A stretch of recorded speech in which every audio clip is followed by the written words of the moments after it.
pour ne pas être pris? Est-ce qu'on va parler des règlements? Ou bien est-ce qu'on va essayer d'ouvrir un petit peu le débat? C'est évidemment cette deuxième option qu'on a choisie. Et voici le plan que je vous propose, que nous vous proposons pour cette soirée et cette discussion. Donc n'hésitez pas à intervenir quand il y a des questions, quand il y a des remarques, quand il y a des suggestions éventuelles ou des partages d'expériences. La première partie, c'est une petite introduction. Et vous allez voir que nous allons nous passer la parole avec ma consoeur au fur et à mesure des différentes sections de cette présentation. Une deuxième partie concernant, on va quand même aborder un petit peu tout ce qui est règlement, ce qu'est le dopage, ce à quoi on doit penser quand on est cavalier, propriétaire, coach, vétérinaire, pour un petit peu savoir exactement comment ça fonctionne. Donc la partie qu'on a appelée 0% dopage. Et puis une partie 100% cheval, dans le sens, qu'est-ce qu'un cheval?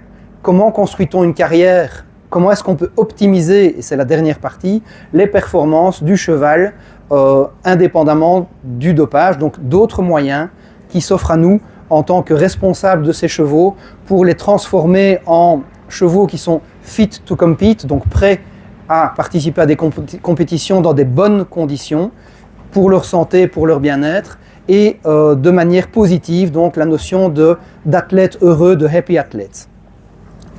Donc vous voyez que les deux images qui ont été générées par ChatGPT, ne cachons pas, vous voyez un petit peu, je lui avais demandé d'illustrer pour celle de gauche, je ne sais pas si on voit très bien évidemment avec le soleil, mais c'est un cheval, je lui avais demandé qu'il ait l'air un peu abattu, un peu malheureux d'être dopé, avec un cavalier qui avait la rage de vaincre, et le propriétaire du cheval qui était un peu dépité de la manière dont ça fonctionnait. Ça, c'est l'image de gauche.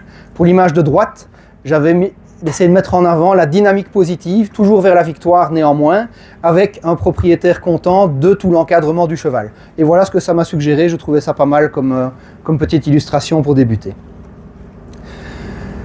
Étant donné que le lien avec le bien-être est clairement établi dans la dynamique de cette soirée avec le fait que c'est la commission bien-être qui l'a initié, que nous avons une population de personnes qui présentent ici relativement jeunes, donc c'est l'avenir de notre sport, c'est l'avenir de l'équitation, c'est l'avenir de l'encadrement des chevaux, et je voulais vous remontrer un petit peu justement pourquoi il y avait un lien si direct entre le dopage et le bien-être.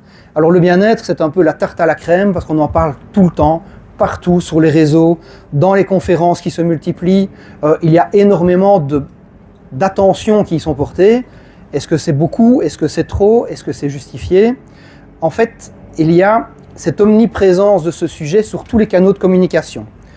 Maintenant, il est évident que c'est une priorité pour plein de gens. Et je dis beaucoup de personnes, beaucoup de types de personnes.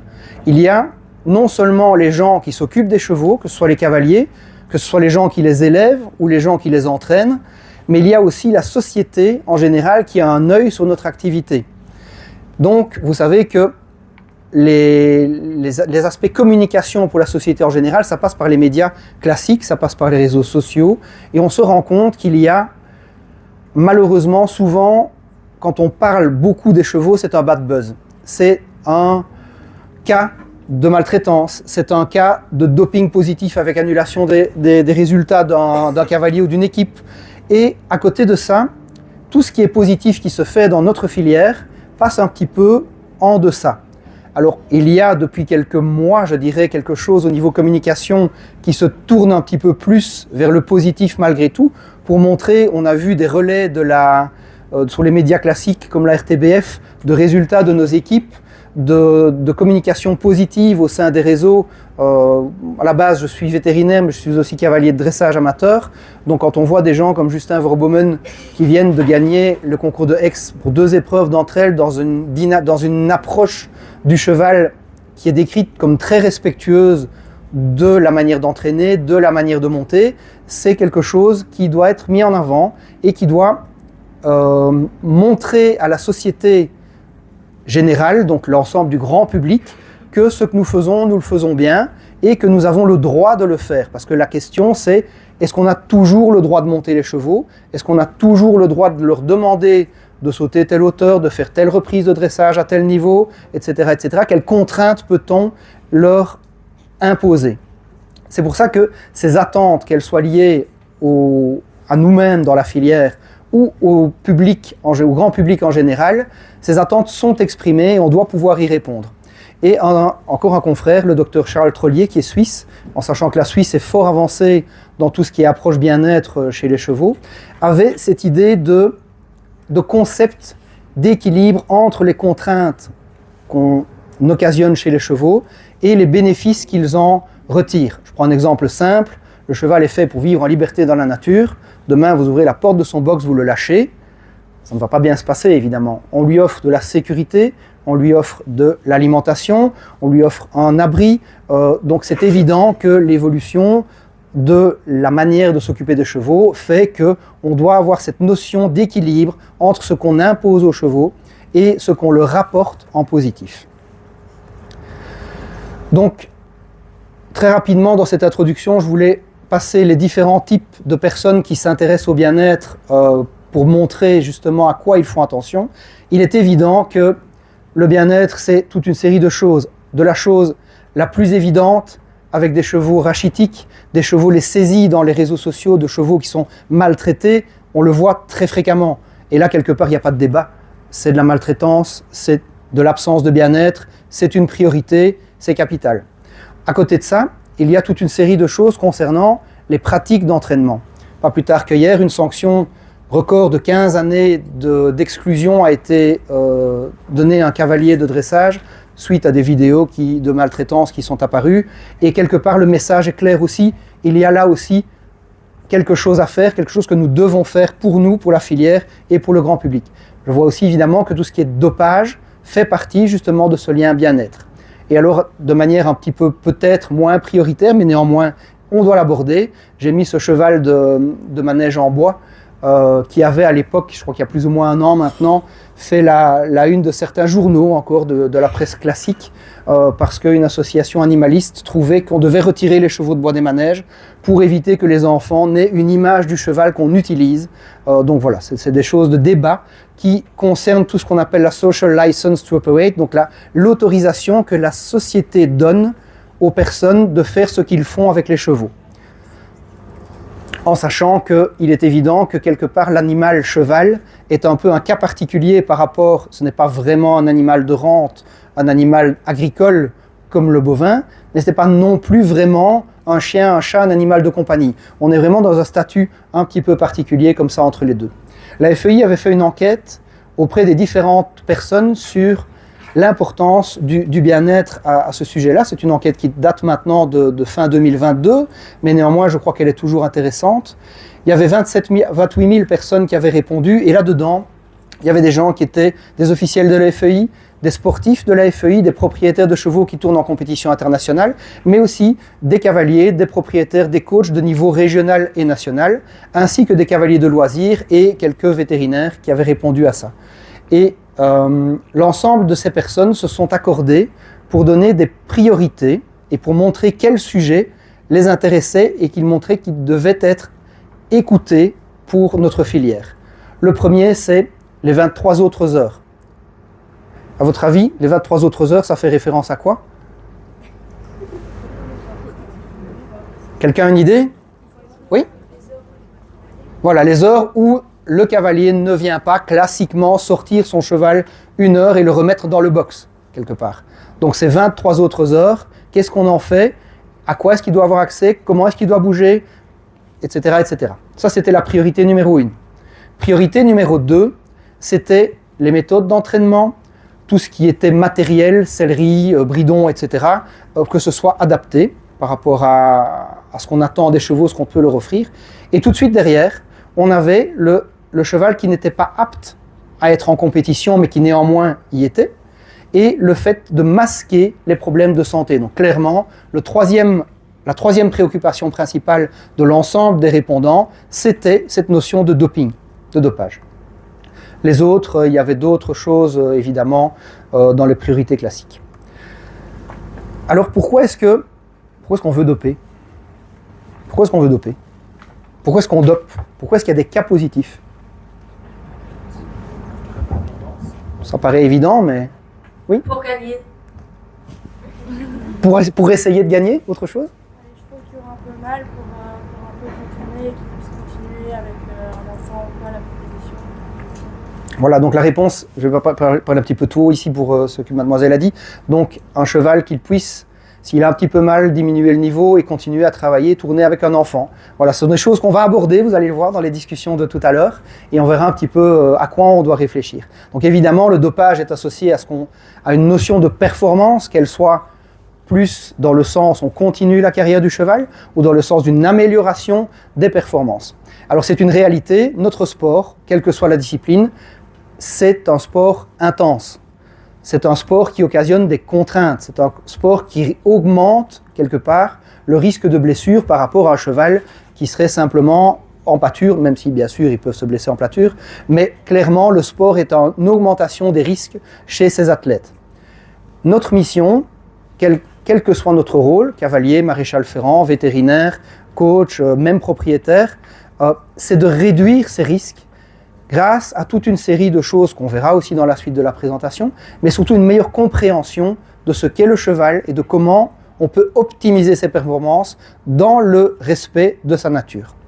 On parlera de prévention, d'apparition des problèmes de boiterie principalement, ou de risque de blessure, de détection précoce, de médecine sportive. Beaucoup de nos consoeurs et confrères vétérinaires sont spécialisés dans le suivi des chevaux, et tout ça en relation avec un entraînement adéquat.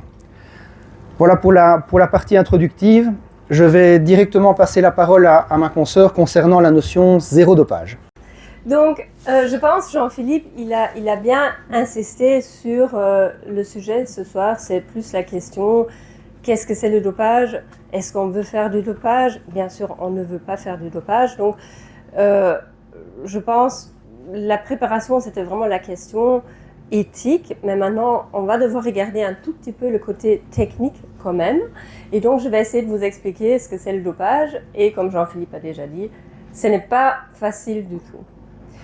Alors, pour ce qui est le côté technique, on se base sur le règlement de la Fédération équestre internationale. Ça c'est vraiment le règlement qui est adopté par tout le monde, notamment par la Fédération, mais aussi par la Ligue et par le Paardensport Vlaanderen, par nos amis flamands. Alors, ce qui est important, que vraiment tout le monde a le même règlement à tous les niveaux. Et ça, heureusement, c'est le cas. Il y a peut-être quelques petites différences entre les règlements au niveau international et national, mais c'est des différences qui ne se contredisent pas. Donc, il y a en gros un règlement. Et d'ailleurs, on va regarder ce règlement un tout petit peu plus en détail. Alors, maintenant, vous allez peut-être me dire tout de suite, oui, mais la FEI, c'est bien, mais chez nous, ici, national, communautaire, il n'y a quand même pas de contrôle. C'est vrai, mais il y a des gens qui se regardent. C'est vrai, mais ça peut changer, ou ça va changer. Donc, il y aura peut-être aussi des contrôles au niveau national ou même en communautaire. Donc, on pense que c'est bien de connaître les règlements, mais le but de connaître les règlements, c'est pas « Ah ben super, je sais exactement comment contourner pour ne pas me faire prendre ». Non, évidemment, c'est pas ça le but. Le but, c'est plutôt connaître les règlements dans le sens de bien savoir qu'est-ce qui est dopage et qu'est-ce qui ne l'est pas. Alors, j'ai dit ce qui est pour nous valable, c'est le règlement de la FEI, et vous pouvez aller sur le site de la FEI et vous pouvez regarder et vous allez trouver le tout nouveau règlement valable depuis cette année, donc depuis janvier 2025, et si vous ne savez pas dormir la nuit, je vous conseille ça. C'est 130 pages en anglais et je suis sûre il ne faut pas 2 phrases pour vous endormir. C'est un peu fatigant, mais c'est le contenu qui est intéressant. Alors, pour les moins insomniaques, vous pouvez aussi lire les règlements sur le site de la fédération, c'est beaucoup plus en résumé et beaucoup plus facile à lire et à comprendre. Parce que les 120 pages de la FEI, il faut s'accrocher pour déjà comprendre ce qu'ils veulent dire. Par contre, je pense que ce qui est important, c'est quand même de regarder une fois une définition du dopage. Et là, tout de suite, nous, on pense peut-être, ah oui, mais c'est évidemment injecter des choses qu'on ne peut pas injecter. Mais quand on regarde un peu sur le site, on va se rendre compte que c'est beaucoup plus complexe que ça.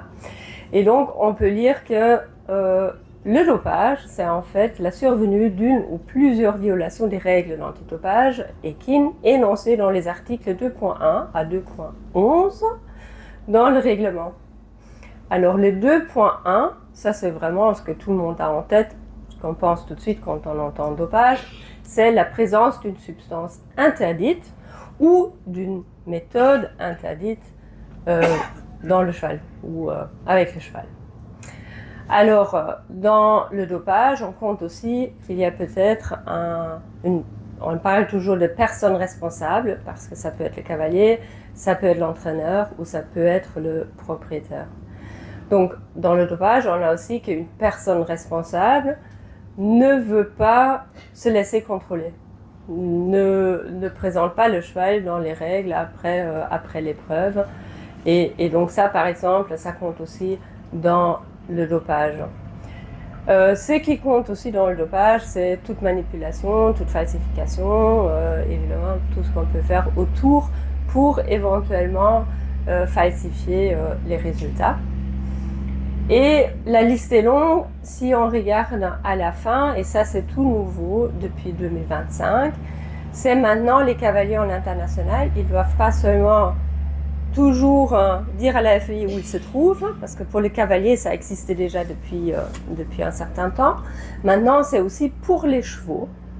Donc maintenant dans le nouveau règlement, les chevaux doivent en permanence être signalés l'endroit où ils se trouvent, parce qu'il y a maintenant en plus des contrôles hors compétition. Et ce qui a changé aussi, par exemple, c'est en plus du sang et de l'urine, ils peuvent faire des contrôles, par exemple, sur les poils. Et donc là, évidemment, on peut contrôler sur des très longues périodes si le cheval a reçu éventuellement des substances interdites. Ce qui est aussi nouveau, et je dis ça parce qu'il y a des jeunes cavaliers ici, c'est très bien, le règlement a changé un tout petit peu pour des mineurs. Il y a maintenant une différence, les responsables, les personnes responsables mineures. Alors, on regarde un peu plus loin, côté technique, je pense que c'est intéressant une fois faire la différence entre les vétérinaires qui sont impliqués. On a par exemple le treating vet, le vétérinaire traitant. C'est un vétérinaire qui est sur le site du concours, peut-être un vétérinaire qui accompagne une équipe jusqu'au concours, et c'est le vétérinaire qui peut vraiment traiter un cheval qui s'est blessé ou un cheval qui est tombé malade sur les sites de concours. Et donc ce vétérinaire-là, c'est pas n'importe qui, c'est pas quelqu'un que vous allez amener parce que c'est votre ami, c'est quelqu'un qui est identifié auprès de la FEI. Donc il doit en permanence avoir son badge sur lui, il est accrédité et on doit le présenter à l'avance, on doit l'annoncer à l'avance et lui, il a le droit de traiter le cheval en cas de problème aigu. Alors on a aussi un vétérinaire qui est appelé délégué vétérinaire. Ça, c'est ceux qui font les contrôles de boiterie, par exemple, à l'arrivée du cheval ou peut-être après les crosses. Donc ça, c'est des vétérinaires, mais qui sont affiliés à la FEI, qui sont membres de la FEI et qui travaillent ensemble avec la délégation technique. Et puis, on a le MCP Vet. Ça, c'est le vétérinaire qui fait les contrôles. MCP, c'est Medication Control Program. Et donc, le MCP vétérinaire, comme vous voyez sur la photo à droite, c'est celui qui a beaucoup de patience, qui reste avec le pipipo à côté de votre cheval pendant 30 minutes. Et quand on fait rien d'autre, 30 minutes, c'est long. Et au bout de 30 minutes, il n'a pas de pipi, il fait une prise de sang. Et donc, c'est les 2 échantillons qui sont pris sur place pour le contrôle antidopage. Alors, c'est envoyé dans un laboratoire, et c'est un laboratoire aussi qui est accrédité, qui est validé, qui travaille avec des procédures bien standardisées. Et qu'est-ce qu'on cherche là-bas? On cherche la présence des substances prohibées. Alors, dans les substances prohibées, on fait bien la différence entre les substances interdites et les substances contrôlées, ou en anglais, c'est controlled medication. Alors, la grande différence, parce que c'est 2 choses qui sont vraiment à séparer, dans les substances interdites, alors là, on a tout ce qui est vraiment, vraiment très mauvais. Et vraiment ce qui n'a pas de sens à donner à son cheval. Là, on peut trouver des anabolisants, on peut trouver des drogues comme la cocaïne, par exemple. Ouais. Donc ça, on ne veut jamais trouver dans le cheval. Et pour des substances comme ça, il y a 0 tolérance. Et à côté de ça, on a des substances contrôlées. Donc ça, c'est en général des médicaments qui peuvent se trouver dans le cheval parce qu'on a traité le cheval, un vétérinaire a traité le cheval, il a donné des médicaments. Et donc, c'est des substances contrôlées. Maintenant, évidemment, votre cheval, il peut tomber malade une fois, il est traité et on doit juste s'assurer qu'au moment du concours, il n'y a plus une certaine concentration de cette substance dans le sang ou dans l'urine de votre cheval. Alors, maintenant, comme je viens de dire déjà, ça se peut que votre cheval, il a vraiment un petit bobo, il est traité, peut-être juste avant le concours, mais évidemment, le jour du concours, il est en forme et vous décidez d'aller quand même au concours. Et donc, ce qu'il faut faire, il faut remplir un petit formulaire pour avertir la FEI ou la fédération nationale. Il faut avertir, attention, mon cheval a eu un traitement et ça se pourrait qu'il y ait encore un peu de cette substance dans son sang. Et en fait, c'est la FEI qui décide si le cheval peut participer ou pas. Et ici, vous voyez, il y a 2 formulaires, A et B. C'est en fait A, c'est quand c'est fait en urgence, sur place. Imaginons que le cheval se blesse pendant le transport, il arrive, il est traité, il a peut-être reçu des médicaments, mais on décide, ou la FI décide que le cheval il est fit, c'est la commission sur place qui décide, le cheval il est fit. Donc pour des cas comme ça, on a le formulaire A, et le formulaire B, c'est pour les chevaux qui ont reçu un traitement peut-être à la maison. Et ils ont reçu le traitement dans un délai peut-être trop court, et donc il faut quand même encore le signaler. Et on a rajouté ici le Rigomat. Vous connaissez le Rigomat, hein? On donne ça aux juments, c'est un gel, un sprutsch, c'est Alprenevest, donc c'est un hormone, mais on peut donner ça aux juments pour contrôler leur cycle. Et ça, typiquement, c'est un traitement que dans le passé, il fallait remplir un formulaire B. Et comme le règlement change régulièrement et est toujours adapté et toujours mis à jour, ça a changé cette année-ci. Et maintenant, pour les juments, on n'a plus besoin de remplir ce formulaire, mais évidemment, dans un mâle ou dans un hongre, ça n'a pas de sens. Donc là, ça reste une substance qui est contrôlée. Alors, il n'y a pas seulement les molécules, il y a aussi des méthodes. Et dans les méthodes, vous voyez, c'est un peu le même principe. Donc, il y a des méthodes qui sont interdites et on a des méthodes, c'est des thérapies de soutien qui sont tolérées dans certaines conditions. Alors, dans les thérapies de soutien, ce qu'on peut toujours faire, par exemple, c'est des massages, c'est rincer à l'eau froide, ou on peut mettre par exemple des couvertures magnétiques ou des choses comme ça. Tout ça, c'est toléré, vous pouvez le faire vous-même dans le box. Alors, à côté de ça, on a des thérapies de soutien qui sont soumises à certaines restrictions. Et là, ça commence à être un tout petit peu plus compliqué. Donc, c'est par exemple la diathermie, la thérapie physique, la physiothérapie ou la manipulation. Ça, c'est un peu comme les médicaments. Ça peut être fait que par un treating vet, donc un vétérinaire qui est identifié auprès de la FEI, qui est là pour. C'est un peu dommage. J'espère que vous m'entendez toujours. Hein. Ouais. Ouais. Ah oui. Ok. Juste le temps du camion de l'arrosage et puis. Donc, on disait que là, c'est des thérapies de soutien, mais c'est uniquement fait par un vétérinaire ou par le personnel formé et identifié auprès de la FEI. Et puis, on a les thérapies qui sont toujours interdites. Donc là, on peut par exemple voir des shockwaves ou l'électroacupuncture. Donc là, on pense que ça, c'est vraiment des méthodes qui peuvent influencer la performance du cheval. Charlie? Pourquoi la cryothérapie est interdite? Pourquoi la cryothérapie est interdite?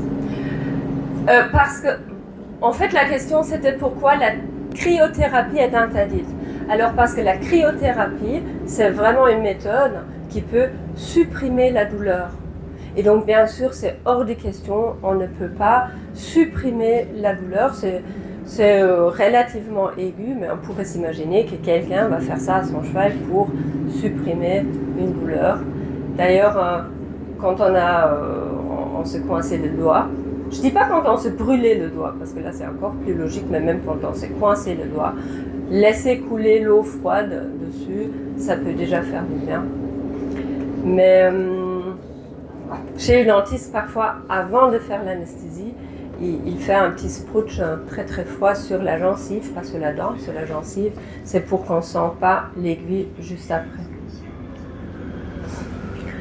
Alors, maintenant, évidemment, se pose la question, qu'est-ce qu'il y a comme traitement qu'on peut faire encore avant un concours?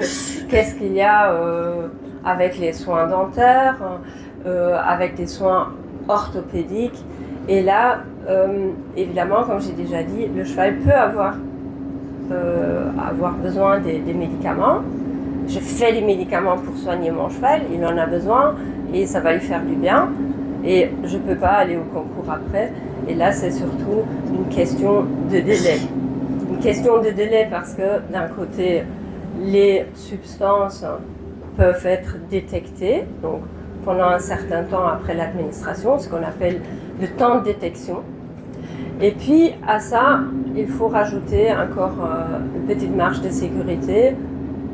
En général, on rajoute encore une fois la moitié du temps pour être sûr que cette substance n'est plus dans le sang du cheval.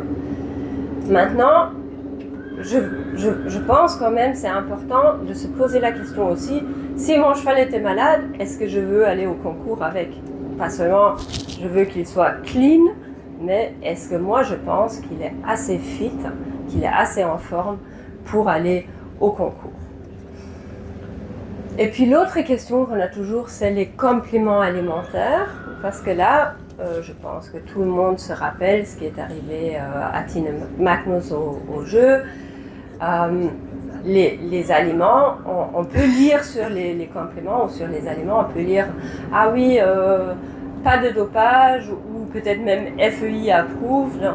En fait, tout ça, c'est pas des labels de qualité officiels par la FEI. Et donc là, c'est très important de travailler avec des fournisseurs auxquels vous faites confiance, qui font des analyses et qui peuvent garantir que leurs médicaments ne présentent pas de risque d'être contaminés.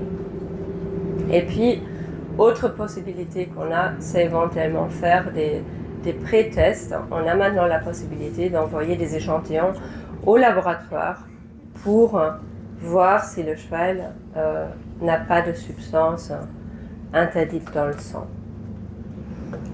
Et quatrième question qu'on a souvent dans ce contexte-là, c'est les contaminations. Je pense qu'on a tous en tête, oui, le chien, il a un traitement et ça a contaminé le cheval. Ou je me rappelle à un moment pendant les concours internationaux, il y avait pas toujours des affiches, ne faites pas pipi dans le box de votre cheval, parce que ça peut aussi contaminer la litière, le foin, et si vous avez un traitement, ça peut éventuellement contaminer et rendre le cheval positif. Charlie? On doit faire attention à quoi en particulier? Parce qu'il y a la nourriture, il y a les compléments.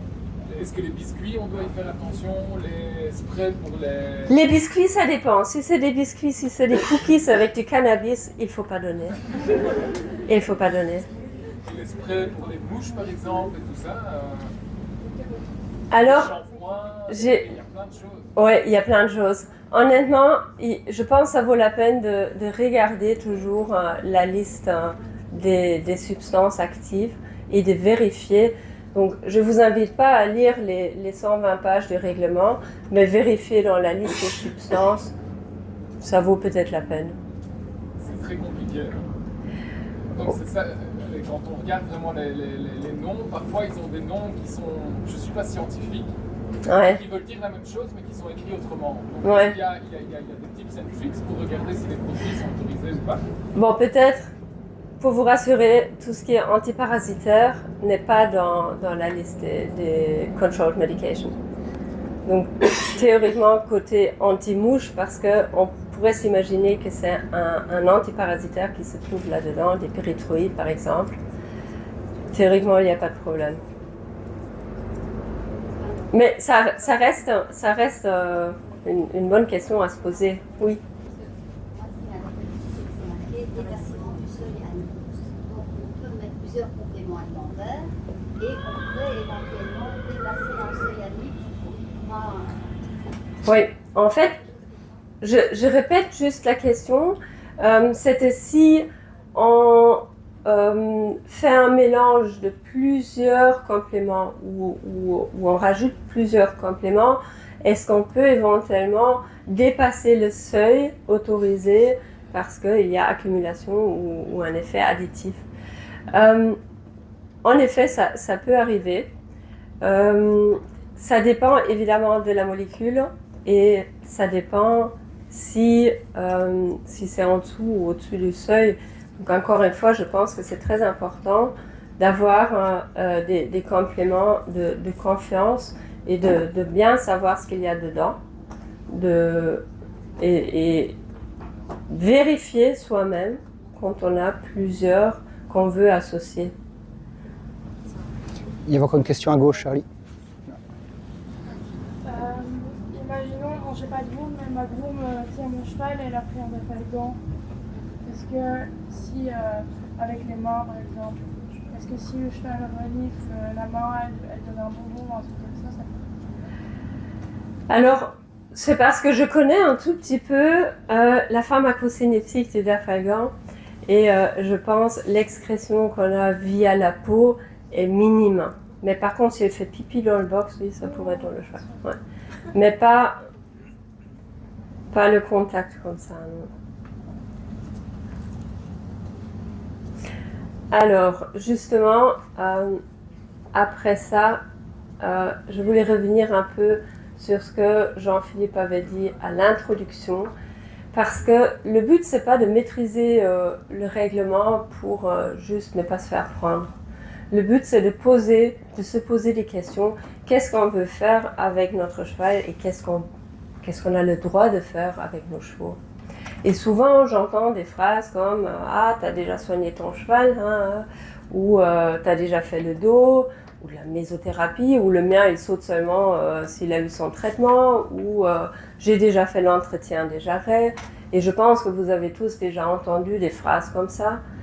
On entend de mettre de l'huile dans les articulations, ou je sais pas, pour la petite, le poney, on donne toujours le truc, sinon il n'est pas gérable. ou ce que moi j'entends souvent côté vétérinaire, ah non, il ne boite pas, il est juste asymétrique. Et là je pense toujours, oui, mais nous on appelle ça boiterie quand il est asymétrique, hein, donc on parle de la même chose. Donc je pense la majorité des gens, ils veulent bien faire, c'est pas dans le but, c'est pas volontaire de faire du mal, mais on doit se poser des questions. Qu'est-ce qu'on veut faire avec notre cheval, ou qu'est-ce qu'on a le droit de faire? Donc est-ce qu'on peut infiltrer tous les 6 mois juste pour qu'il tourne au concours, ou est-ce que c'est normal qu'il y a plein de chevaux qui doivent terminer leur carrière prématurément parce qu'ils ils sont plus capables, parce qu'ils sont boiteux, parce qu'ils sont épuisés, parce qu'ils ne peuvent pas aller jusqu'au bout? Ou est-ce que c'est normal d'avoir un cheval à 9 ans qui tourne en Grand Prix? Une question que moi je me pose toujours, est-ce que c'est normal de partir avec son jeune cheval au concours toutes les semaines? Ou peut-être même avec un plus vieux, est-ce que c'est bien? Est-ce qu'on peut partir tous les concours possibles juste parce qu'on a envie? C'est peut-être pas seulement uniquement parce qu'on en a envie, c'est aussi parce que on sent une pression d'avoir du succès, on a une pression, ça peut être une pression financière, ça peut être les potes au manège, ça peut être vis-à-vis des parents, donc on a tous des pressions. Et à travers des exemples que j'ai mis à la fin, je pense qu'on va comprendre que très facilement on va se trouver dans les situations où vraiment on doit réfléchir et on doit se poser la question si c'est bien. Alors maintenant, je vais laisser parler Jean-Philippe. Question et ces différentes pressions, c'est évident qu'on a aussi le questionnement du mode de fonctionnement, de notre manière de valoriser les chevaux, de notre manière de faire du sport. Et je prends toujours la comparaison, ce n'est pas parce que le glacier est ouvert tous les jours qu'on doit manger de la glace matin, midi et soir. Et c'est pas parce qu'il y a des concours toutes les semaines, bon, il y en a peut-être qui les mangent la glace, bon ok, ça peut arriver, mais c'est pas pour ça qu'il faut nécessairement aller à tous les concours et se dire qu'on rate quelque chose.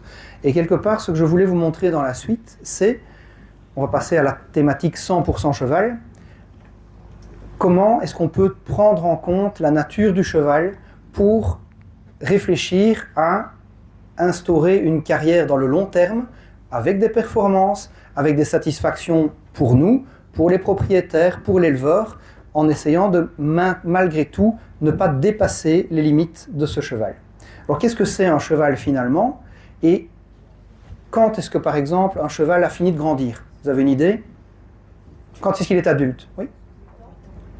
8 ans. Là, il est adulte, on va dire, au niveau osseux, au niveau musculaire, au niveau capacité, mais c'est une très bonne approche de se dire qu'à 8 ans, on a un cheval qui commence à être en pleine forme et qui a fini sa croissance musculaire, enfin en tout cas qui est bien avancé dans cette croissance. Au niveau osseux, c'est fini.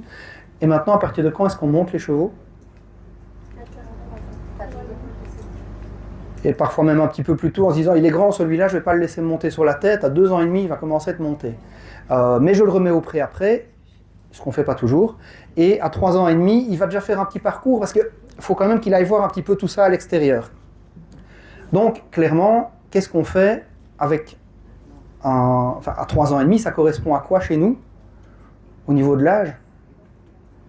À vous, en fait, à des ados, à vous, pas tout le monde, une partie de l'assemblée des ados, et un ado, quelque part, ne me lancez pas des tomates pourries, s'il vous plaît, ça doit être un peu dégingandé, pas tout à fait musclé, un peu déséquilibré, c'est pas encore tout à fait trop beau, c'est un peu comme un jeune cheval. Il faut qu'il se finisse pour être parfaitement construit à la fin. Donc vous voyez un peu l'idée. Et c'est filmé en plus. Hein, c'est filmé et c'est enregistré, donc je n'ai aucune excuse. Donc clairement, le message que je veux faire passer aujourd'hui, c'est que construire une carrière sportive, c'est un projet à long terme. Et une carrière sportive, ça peut aller jusqu'à quel âge pour un cheval, à votre avis? 16, 17, voire même un peu plus. Il y a des chevaux qui ont tourné en compétition internationale à bon niveau jusqu'à 20 ans, 21 ans éventuellement. Or, on sait aussi, et Charlie en parlait tout à l'heure, qu'il y a des chevaux qui sont réformés à l'âge de 12 ans en disant ok, on arrête le sport, On va dire, pour certains étalons, même on dit on arrête à 12 ans, il va se consacrer à sa carrière de reproducteur. Ok, ou est-ce que c'est la vraie raison ou pas? On l'entend souvent.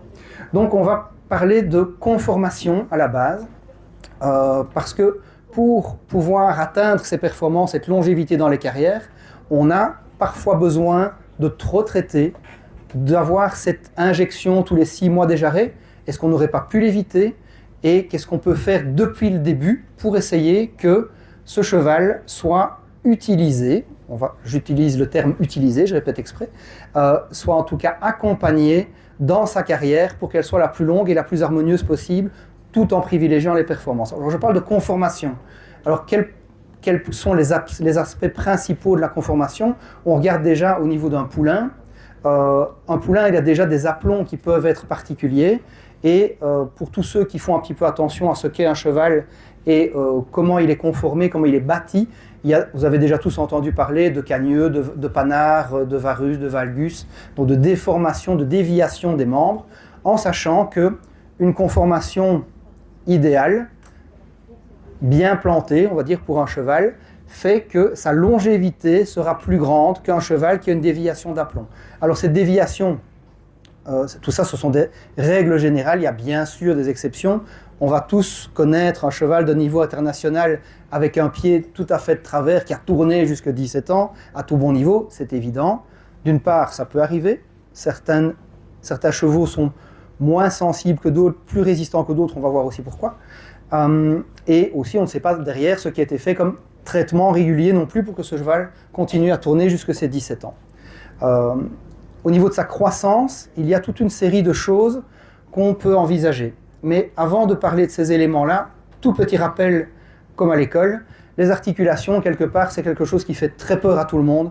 L'arthrose, ça fait peur à tout le monde. Quand on a un cheval, on vous dit « Ah, il a de l'arthrose dans le pied, il a de l'arthrose dans le boulet », c'est une catastrophe qui vous est annoncée. Mais qu'est-ce que c'est une articulation?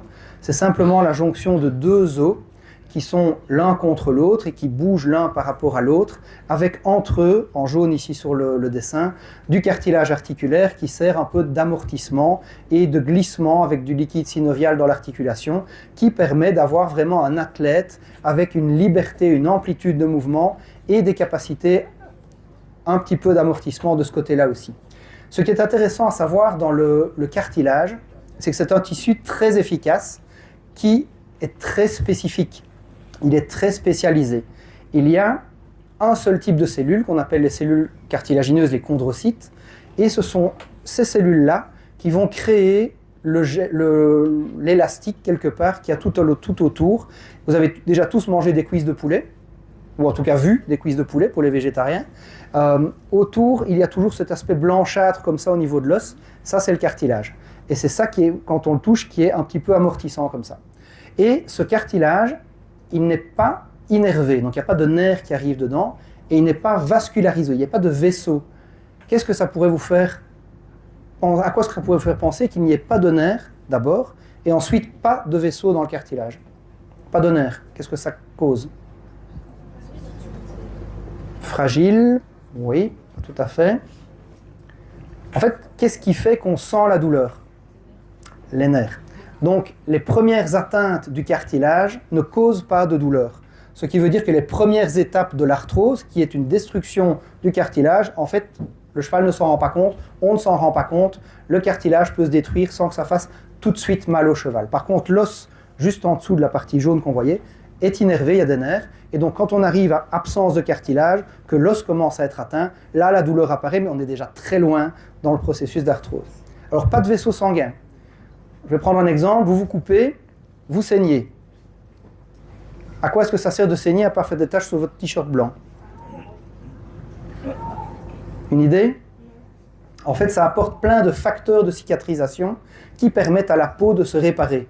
Donc, il y a toute une série de choses qui vont lutter contre l'infection, qui vont aider à la réparation de la peau. Et en fait, comme le cartilage n'a pas de vaisseau, sa réparation est très compliquée, très lente, et souvent le tissu de réparation est de moins bonne qualité que ce qu'on avait avant. Ce qui veut donc dire qu'il vaut mieux prévenir l'apparition d'arthrose que de traiter l'apparition d'arthrose.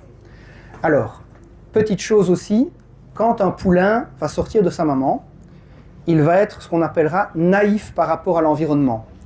Ça veut dire qu'il n'a à aucun moment donné posé le pied sur le sol avant de sortir de sa maman, c'est évident. Et en fait, le cartilage va s'organiser en fonction des contraintes qu'il va recevoir lors du mouvement. C'est-à-dire que si vous mettez votre magnifique petit poulain pour lequel vous avez choisi les talons, choisi la jument, payé l'insémination à la pris qu'à la 4e fois, payé l'endroit de poulinage pour être sûr que tout se passe bien avec une ceinture, etc., etc. Vous le mettez dans l'ouate jusqu'à ses 3 ans. Vous l'enfermez dans un beau box capitonné pour être sûr qu'il ne lui arrive rien. Déjà, ça ne va pas aller. Mais imaginons que théoriquement ce soit le cas. Vous allez le sortir du box à 3 ans, le gros adolescent moche, machin, pas équilibré. Vous allez monter dessus et en fait, il n'est pas solide du tout. Parce qu'à aucun moment donné, il n'a pu se préparer pendant sa croissance à ce à quoi on va le confronter pour le reste de sa vie sportive. Donc, des poulains élevés en boxe, des jeunes chevaux élevés en boxe par rapport à des poulains élevés en pâture, des poulains qui bougent, des poulains qui peuvent jouer avec les copains, qui peuvent non pas être lâchés une fois par semaine quand on fait les boxes à froid pour se faire mal, mais avoir un mouvement, un entraînement comme ça plus naturel, vont être beaucoup plus solides que des chevaux qui ont été préservés, soi-disant, sans aucune contrainte jusqu'à cet âge-là. Et ça, c'est capital parce que vous, en tant que... Enfin, nous, on a tous un jour, ou en tout cas on voudra, ou on a voulu, acheter un cheval. Et quelle est la terreur du vendeur, de l'acheteur ?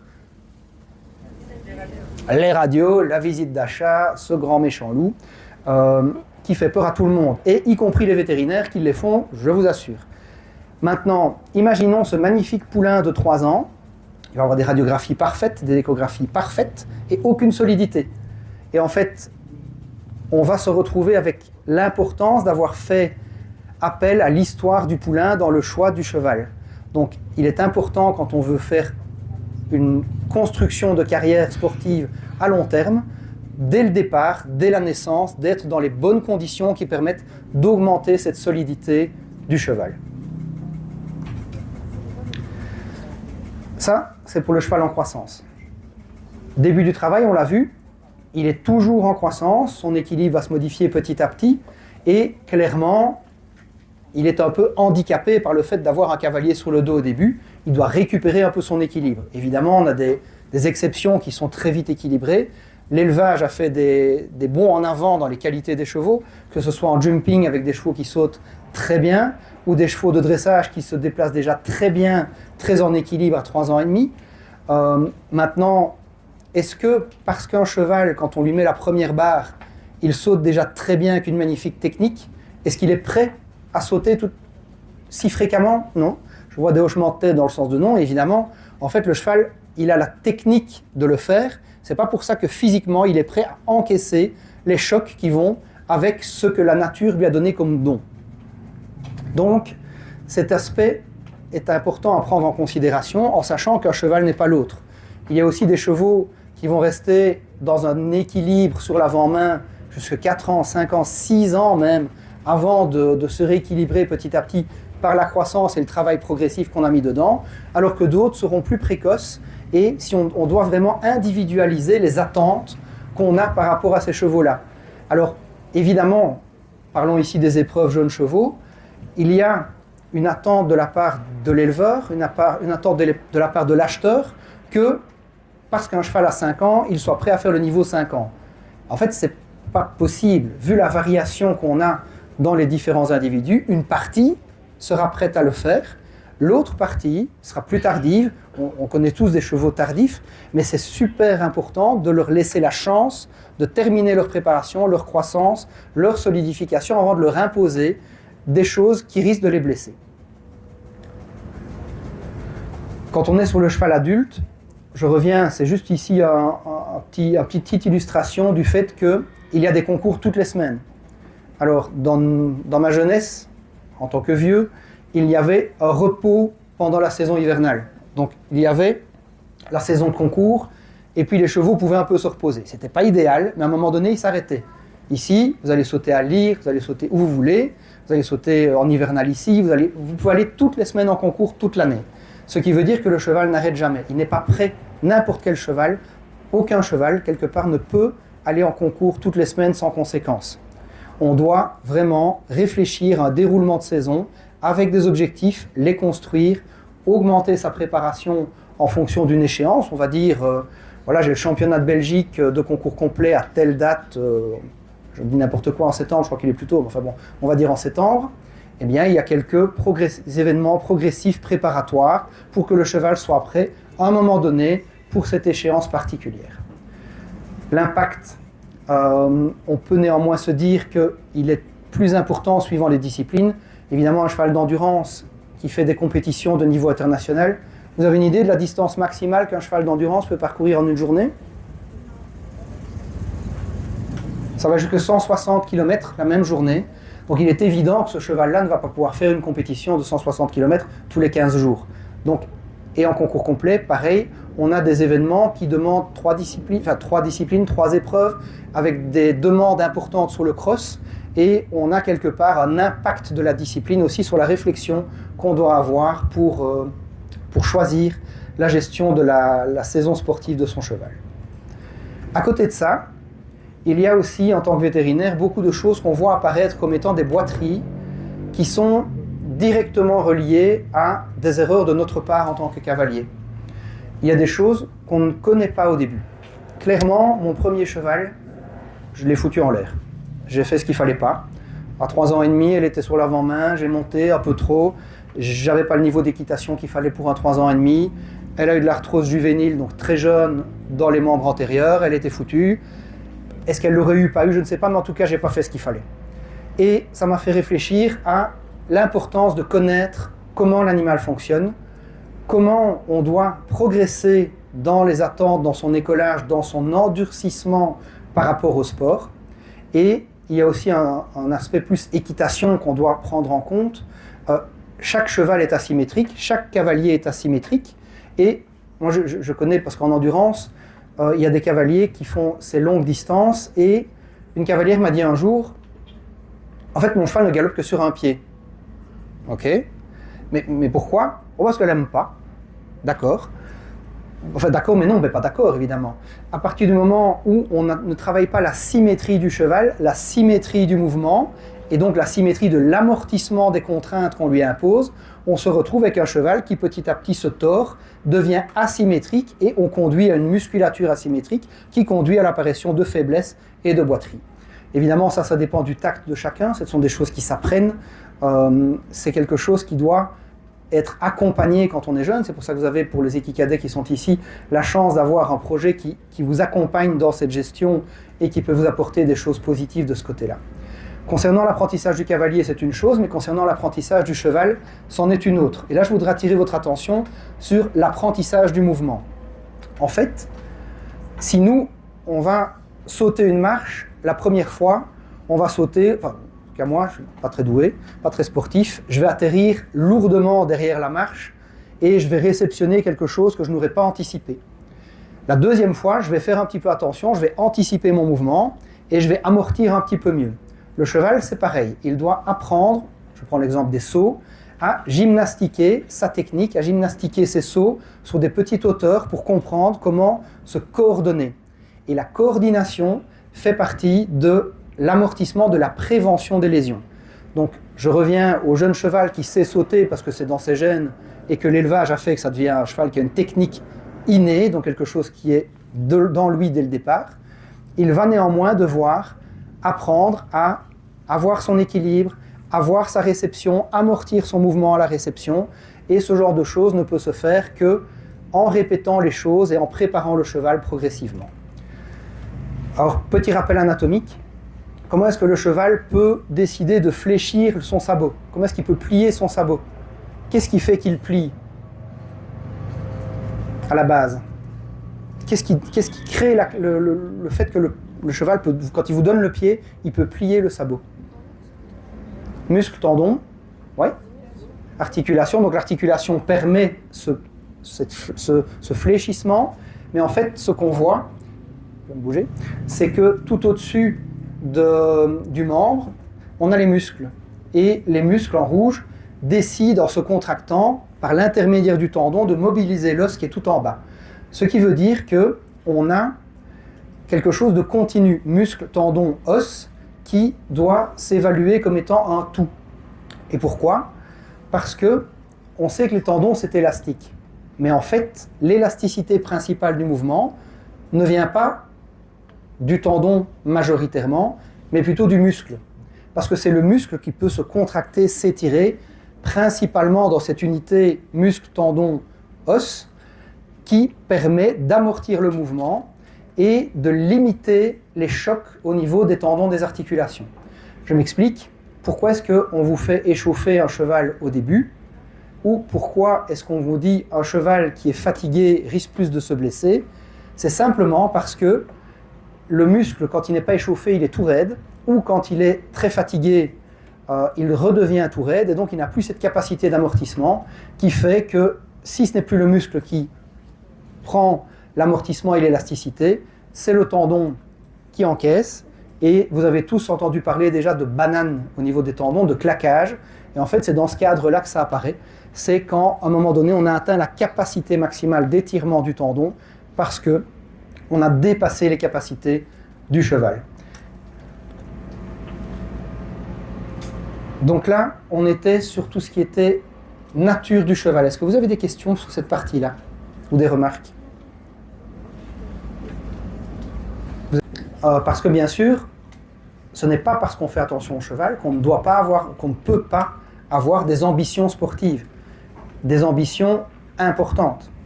Et pour ça, chez le cheval de sport, on a deux principaux moyens d'action. Le premier, l'amélioration de la condition physique, et les deuxièmes, la prévention des atteintes du système locomoteur. Par quels moyens?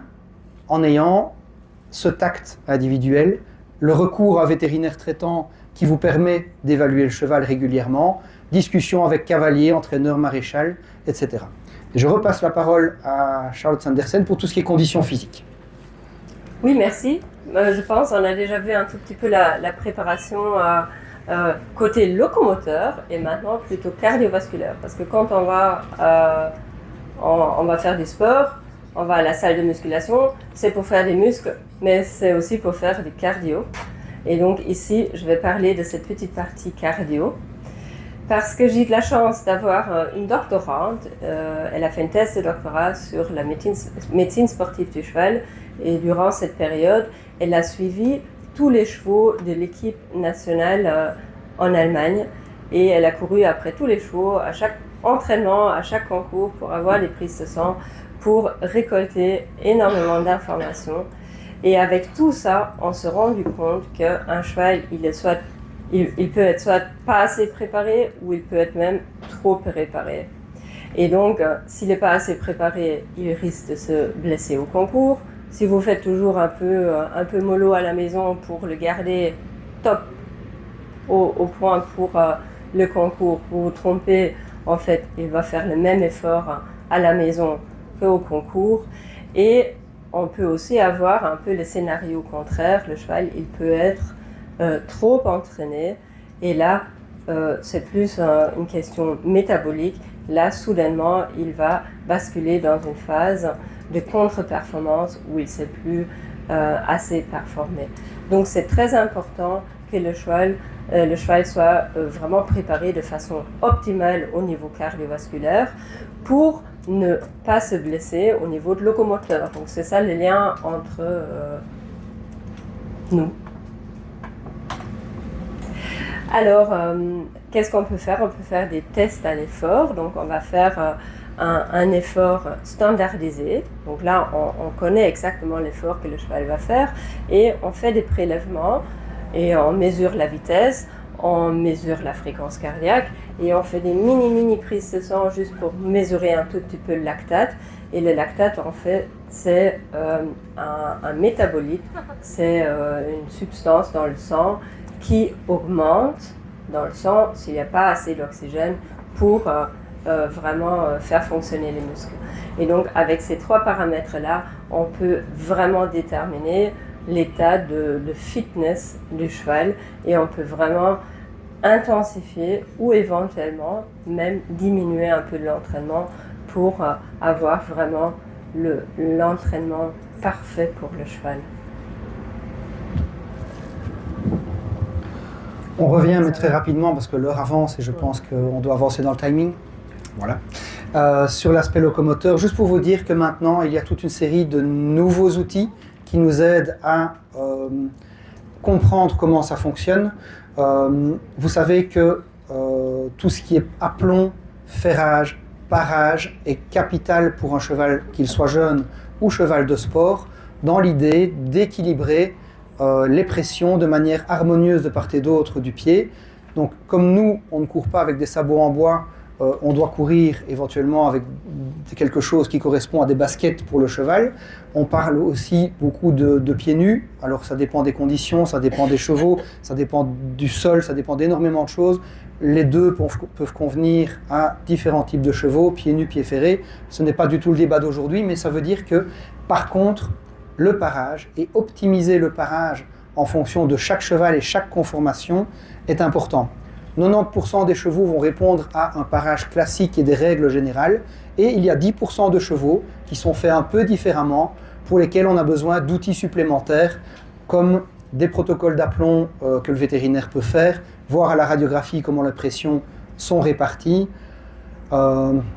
Et ce genre de protocole est intéressant dès le début du travail du cheval, pour être sûr qu'il ne se retrouve pas en train de faire du sport avec un aplomb qui lui occasionne une surpression d'un côté.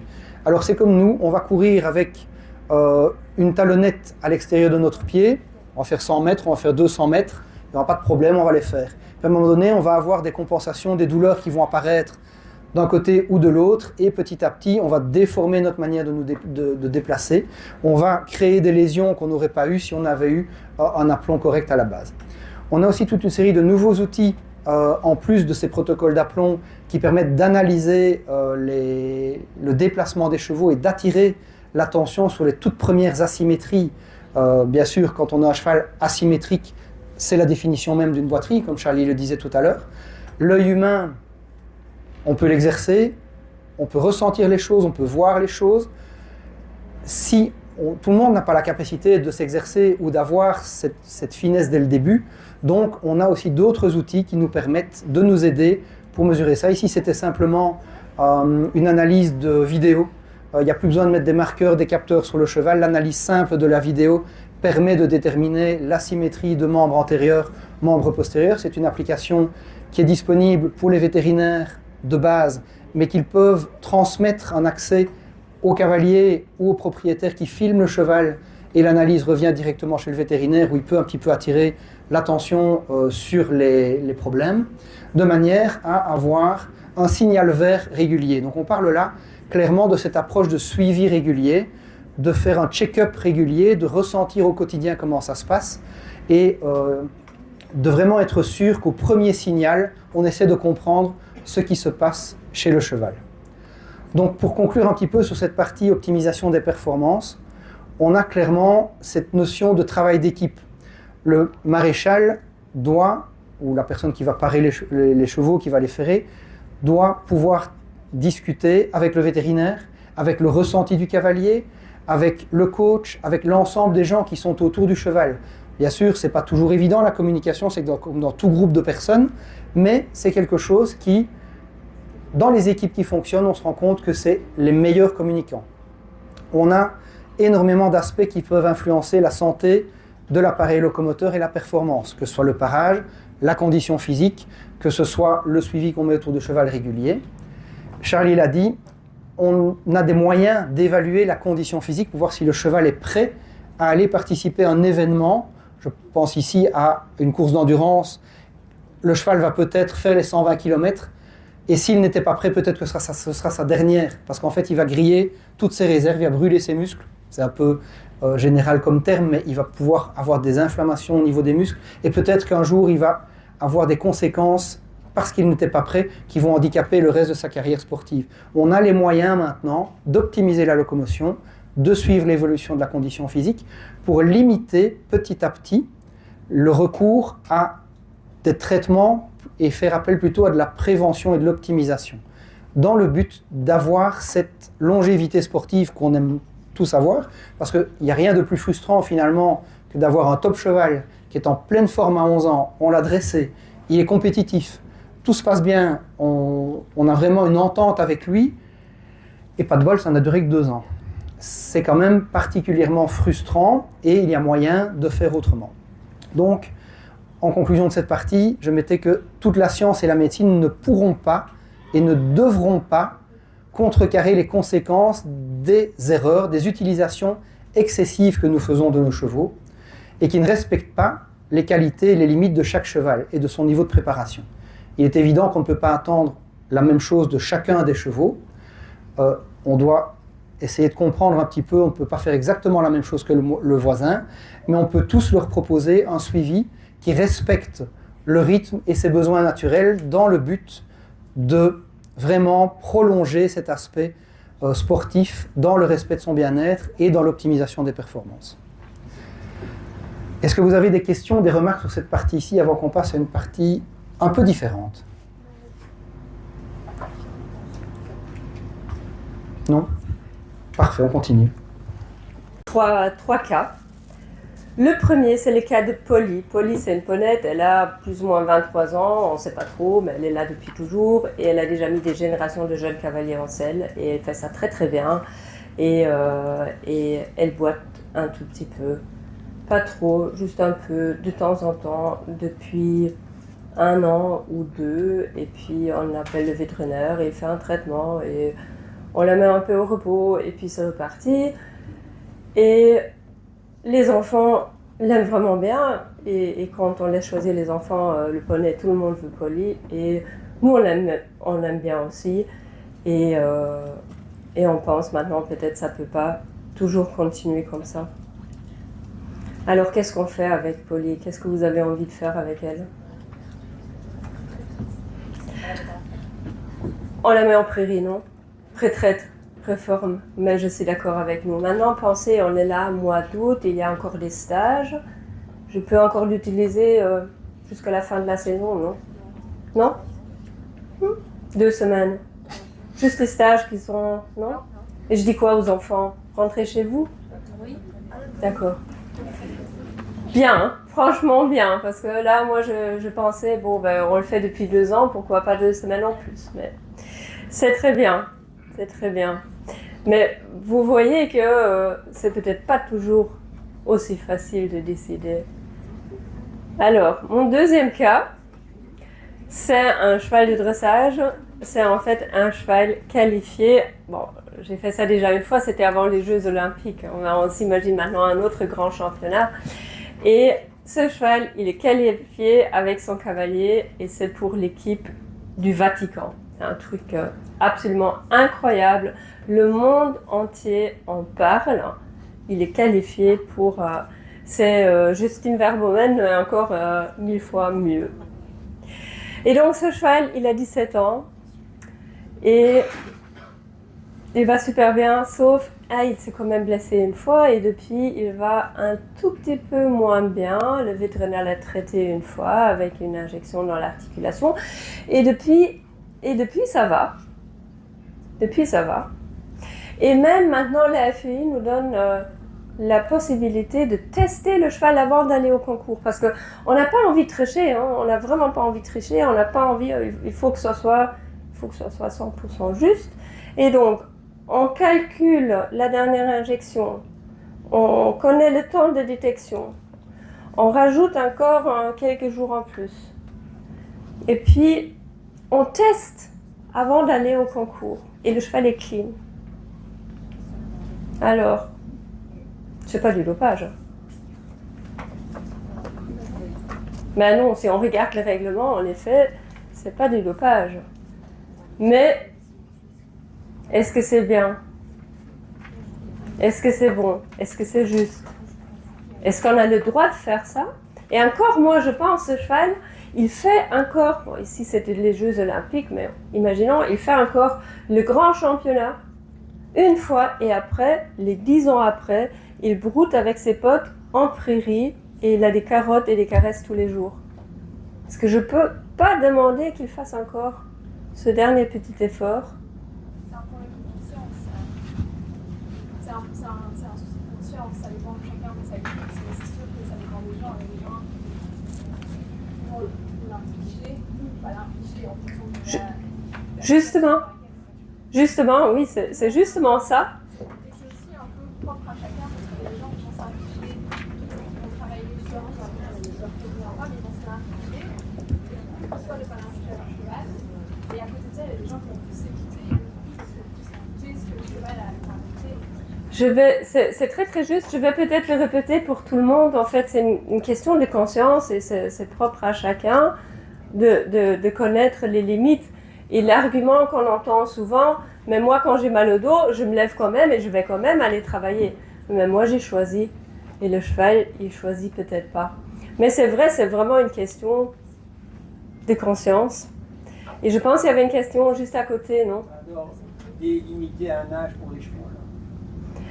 C'était une question à la fille. Ils avaient, à un moment, il y a 2 ans, je pense que c'était la question d'arrêter à 18 ans. Oui. Je vous interromps.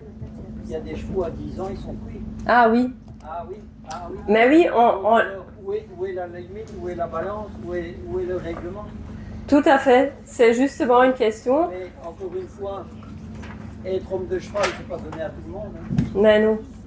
Mais c'est juste, la FEI a dit, ok, maintenant on veut que... La FEI, je me permets, mais à la FEI, je doute qu'il y ait beaucoup d'hommes de chevaux. Oui.